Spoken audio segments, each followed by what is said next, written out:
Bismillah ar-Rahman ar-Rahim, wassalatu wassalamu ala Rasulillah sallallahu alayhi wa sallam. Alors aujourd'hui, on va écouter une histoire qu'on a déjà entendue il y a quelques jours.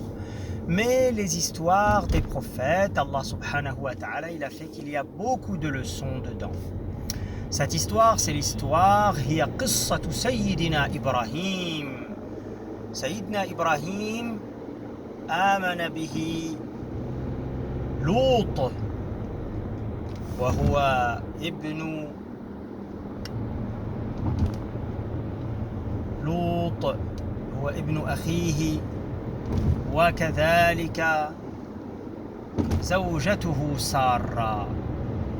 Il y a Lot qui a cru en Sayyidina Ibrahim quand Sayyidina Ibrahim il est venu avec le message, et l'autre c'est son neveu.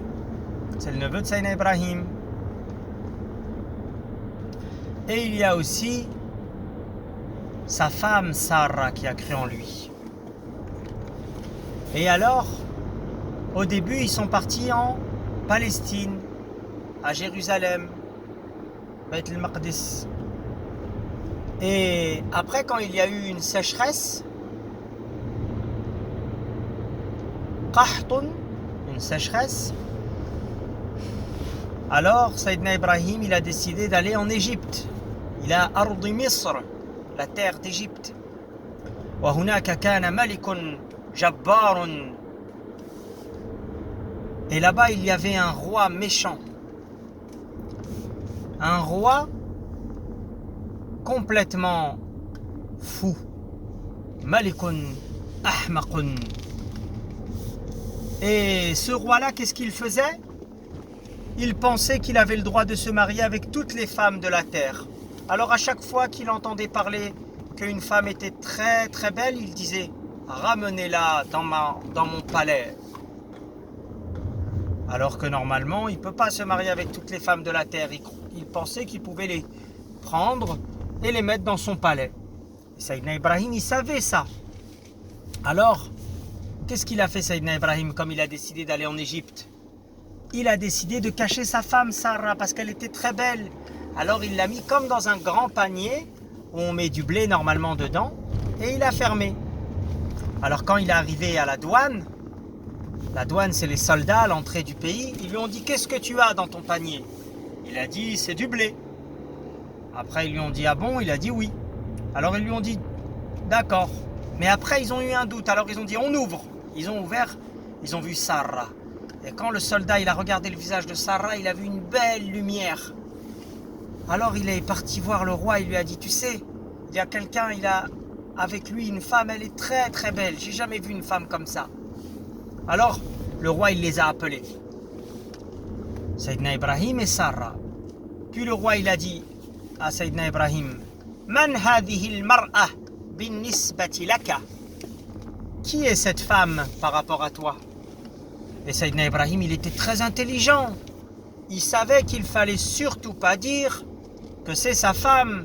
Sinon le roi, il va le tuer. Sayaqtuluhu hadha al-malik. Alors Sayyidina Ibrahim, il a dit Innaha ukhti. C'est ma sœur. Alors le roi, il a dit Bon, pars. Tu peux partir toi. Il l'a laissé partir. Mais il a gardé Sarah. Alors quand il a voulu s'approcher d'elle, parce qu'il a cru qu'il suffisait de prendre une femme et de la mettre dans son palais, il pensait que c'était sa femme après. Alors lui, il vient, il croit que c'est sa femme, mais Sarah, elle a fait dua, elle a dit « Ya Allah, empêche-le de s'approcher de moi ». Alors lui, il est venu, il a dit « Ça va toi ?» Son bras, il s'est bloqué. Alors, quand son bras il s'est bloqué, il a dit « Demande à ton Dieu qui libère ma main et je te laisse tranquille. » Alors Sarah l'a dit « Allah, libère sa main, sinon ils vont dire que c'est moi qui l'a tué. » Alors Allah il a libéré sa main, après il a refait ça. « Ah, ça va alors ?» Sa main l'a fait « Ah !» Il a eu encore mal à sa main, c'est bloqué. Alors après, qu'est-ce qui s'est passé? Il a dit une troisième fois, cette fois-ci, je promets, si tu demandes à ton Dieu qui libère ma main, je te libère. Alors, elle a dit, ya Allah, libère-le. Et sa main s'est libérée. Et il a dit à ses soldats, non, mais ça va pas, vous. Innakum lam ta'touni bi insanin wa innama ataytum bi shaytan. Il a dit, vous ne m'avez pas ramené un être humain. C'est pas un être humain, ça. Vous voyez pas, c'est un shaitan. Après, il l'a libéré et il lui a donné en cadeau Hajar. Hajar, c'était une servante à l'époque. Et alors, elle est restée Hajar et Sayyidina Ibrahim et Sarah. Et quand Sarah n'arrivait pas à avoir d'enfant, Allah ne lui avait pas donné d'enfant encore, elle a dit, mais pourquoi je donne pas Hajar à Ibrahim alayhi salam, comme ça devient plus une servante, c'est plus une femme de ménage, mais il se marie avec elle. Alors, Sayyidina Ibrahim, il a accepté, il s'est marié avec Hajar. Alors quand Hajar elle a commencé, Allah il a mis le bébé dans son ventre il a gonflé. On voit qu'elle va avoir un bébé, elle est enceinte. Alors Sarah, là, elle a plus supporté. Elle a dit, ah non, là, c'est trop. Je suis jalouse. Oh Ibrahim, prends-la et pars avec elle loin, je ne veux plus la voir. Alors, Sayyidina Ibrahim, il l'a pris et il l'a ramené dans la terre de la Mecque. Et après, il a commencé à partir. Hajar a dit, oh Ibrahim, tu nous laisses? Il n'a pas répondu. Après, elle lui a dit, est-ce que c'est Allah qui t'a ordonné de nous laisser ici? Ah, Allahu amaraka bihada? Sayyidina Ibrahim, il a fait signe de la tête, oui. Alors elle a dit, idhab, idhan la yudayyana. Vas-y, il ne va pas nous abandonner. Et après l'histoire, on la finira un autre jour, parce que je vais vous raconter une autre histoire. C'est l'histoire de Abu Jahl. Quand le prophète sallallahu alayhi wa sallam il priait devant la Kaaba, Abu Jahl, il a dit, qui nous ramène les saletés, les cacas du chameau d'hier? Les gens, ils ont sacrifié un chameau pour le manger. Qui nous ramène les saletés de la poubelle que les gens, ils ont jeté du corps du chameau à la poubelle? Et il met sur le dos de Muhammad sallallahu alayhi wa sallam pendant qu'il fait la prière. Alors il y en a un, il s'appelle Uqba ibn Abi Mu'ayt. Il a dit, moi je fais ça.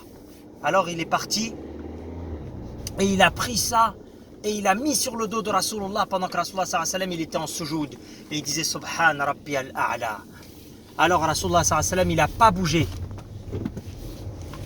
Rasulullah sallallahu alayhi wa sallam il n'a pas bougé. Et quelqu'un, il a prévenu Fatima. Fatima, à cette époque, c'était une petite fille. Elle est venue et elle a enlevé la saleté du dos de son papa, Rasulullah sallallahu alayhi wa sallam. Et après, comme c'était une petite fille, mais elle était quand même courageuse, elle est partie les voir et elle les a insultés pour défendre son papa. Alors après, Rasulullah sallallahu alayhi wa sallam, il a fait dua, il a dit, Ya Allah, occupe-toi de ces gens qui me font du mal. Et alors, Allah subhanahu wa ta'ala, il a fait que Abu Jahl et tout cela que Rasulullah sallallahu alayhi wa sallam, il a dit leur nom, qu'ils étaient des méchants, ils sont tous morts après la bataille de Badr. Ici se termine cette histoire et dans une prochaine histoire, nous allons raconter les histoires des enfants de Abu Lahab, Inch'Allah. Subhana rabbika rabbil izzati amma yasifun wa salamun ala al-mursalin walhamdulillahi rabbil alamin.